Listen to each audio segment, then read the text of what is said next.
Okay friends, to get started on our four-wheel drive actuator, you're going to need to locate it on the passenger side of your front differential tube. You're going to find some wiring. Looks a lot like this. Grab onto this little tab with your thumb, give it a nice squeeze, and then come in between the harness itself and the actuator and just take this off. Take a peek, make sure you don't see any funny colors, and set this aside. Now we're going to have to dismount the 4 mounting bolts.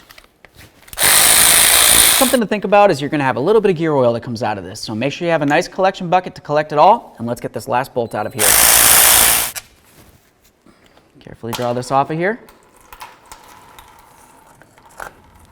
There it is, friends.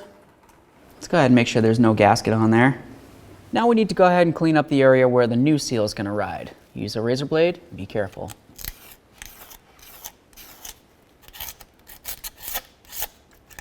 Now let's use a little bit of this 75-90 gear oil, and we're just going to coat this seal. That looks great. And for some good measure, I'm just going to go right along this area right here and right there. Now we're going to clean up our bolt threads that hold that on. Now let's go ahead and get our four-wheel drive actuator up on here. You want to make sure that you have this area lined up with this in there. That's the collar that actuates your four-wheel drive. Start in all your bolts, and then we're going to snug them up and torque them to 20 foot-pounds.